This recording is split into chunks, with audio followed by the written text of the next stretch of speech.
अब ये दो गलतियां कर रहे हैं तो अभी रुक जाइए, क्योंकि भी यूट्यूबर इन्फ्लुएंसर कोई भी नहीं बताएगा। मैंने 2022 में अपनी ट्रेडिंग जर्नी स्टार्ट करी थी, जिसमें मैंने लर्न नहीं किया था। मैं यही सोचता था कि देखो मार्केट में जो कैंडल ऊपर जा रही है, नीचे जा रही है, तो जैसे ऊपर जाती थी मैं बाय कर देता था, जैसे नीचे जाती थी सेल कर देता था। मैंने प्रॉफिट भी कमाए, उसमें लॉस भी किया, बहुत सारी चीजें करी।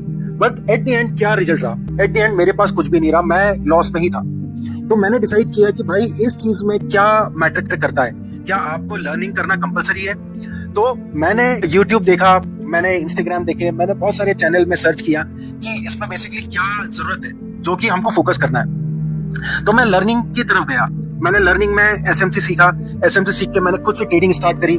ट्रेडिंग स्टार्ट करने से पहले मैंने डेमो ट्रेड किया। एटलीस्ट 6 महीने तक मैंने प्रैक्टिस करी कि लिक्विडिटी क्या होता है, ऑर्डर ब्लॉक क्या होता है, इंड्यूसमेंट क्या होता है। मैंने बीच में चीजों को चेंज करी। कुछ चीजें मेरे को समझ में नहीं आती थी, मैंने यूट्यूब से निकाला, सब चीज किया। देन मैं रियल ट्रेडिंग में शिफ्ट हुआ। मैंने अपने अकाउंट में पैसे डाले और डालने के बाद मैंने स्टार्ट में अच्छा प्रॉफिट बनाना चालू किया।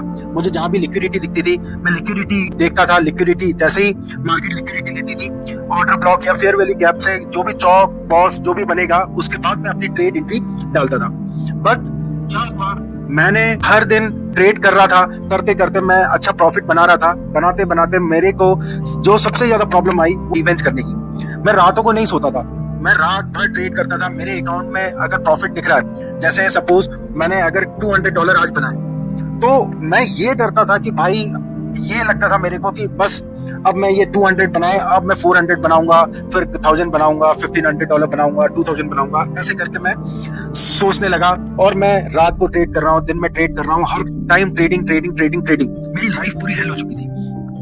कभी जैसे लॉस हुआ, लॉस होने के बाद मैं छोड़ता ही नहीं था पीछे मार्केट को। जैसे अगर सपोज मेरा $100 का लॉस हुआ, तो भाई मैंने $300-400 बनाए हैं। भाई मेरा $100 क्या तो क्या होता है? बट नहीं समझ में आता। उस समय हमारा माइंड ऐसा करता है कि बस आज के आज ही बनाना है, कैसे न कैसे ये चीज लेके ही जाना है मार्केट से। जो $100 लिए हैं मार्केट ने, उसको कैसे करके कवर किया जाए। तो दिन मैं बहुत ज्यादा परेशान रहा, बहुत दिक्कतें रही। मैंने रूल बनाए। रूल बनाने के बाद हर दिन आता था, हर दिन मैं अपने रूल ब्रेक करता था।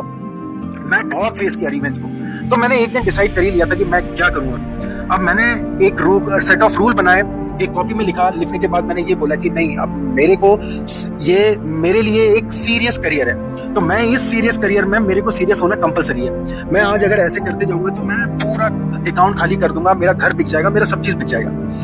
बट मेरे मन में सिर्फ यही आया कि नहीं, मेरे को कुछ ना कुछ करना है और मेरे को इस चीज को जीत के रहना है। मतलब जो मेरे माइंड मेरे को परेशान कर रहा है कि नहीं भाई, रिवेंज करना ही करना है, एनी हाउ कुछ भी करके। तो मैंने एक प्लान बनाया, सेट ऑफ रूल बनाया कि नहीं, मेरे को 1 या 2 ट्रेड, उससे ज्यादा मेरे को ट्रेड नहीं करना। बट स्टिल वो रूल बनाने के बावजूद मैंने ब्रेक करे।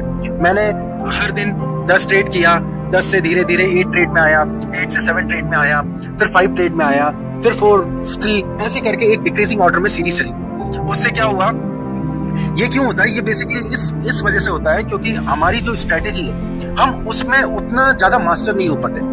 उस मास्टर ना होने की वजह से हमको हर जगह सेटअप दिखता है। जैसे सपोज अगर मार्केट ने इंड्यूसमेंट ले लिया है, इंड्यूसमेंट लेने के बाद चौक बना, चौक के बाद बॉस बना, और एंट्री जोन में आने से पहले आपने एंट्री लगा दी।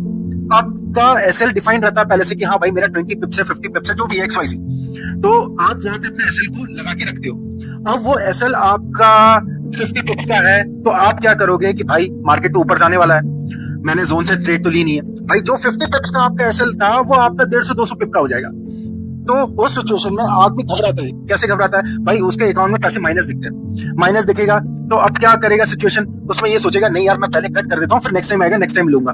तो इस वजह से आपकी जो ट्रेड्स है, नंबर ऑफ ट्रेड्स, वो सबसे ज्यादा हो जाती है। जो सेकंड गलती थी मेरी, मैं विनिंग स्ट्रीक के बाद मैं रुकता नहीं था। जैसे मैंने अगर 5 दिन प्रॉफिट किया, तो मेरे को ऐसा चाहिए कि 5 दिन प्रॉफिट किया तो मेरे को पूरे महीने भर प्रॉफिट होना ही चाहिए। ऐसी मेरी थिंकिंग बन गई थी। तो उस चीज से क्या होता था कि जैसे आज मेरा बन गया 5 दिन लगातार मैंने प्रॉफिट करा, तो मैं अपने आप को किंग समझता था कि नहीं भाई, मैं मार्केट का बाप हूँ, मैं कमा लूंगा अच्छे पैसे, अब मेरे को कोई नहीं पीछे कर सकता था। और वही टाइम रहता है जब जो आपका ईगो इतना हाई लेवल में होता है और मार्केट जो आपको पनिश करती है, तो मतलब आप बर्दाश्त नहीं कर पाओगे। इतना ज्यादा हेडेक, इतना फ्रस्ट्रेशन कि आदमी पागल हो जाता है। चिड़चिड़ फीलिंग होती है, बहुत इरिटेशन फीलिंग होती है। साथ ही साथ आप फैमिली में झगड़ा करने लगते हो।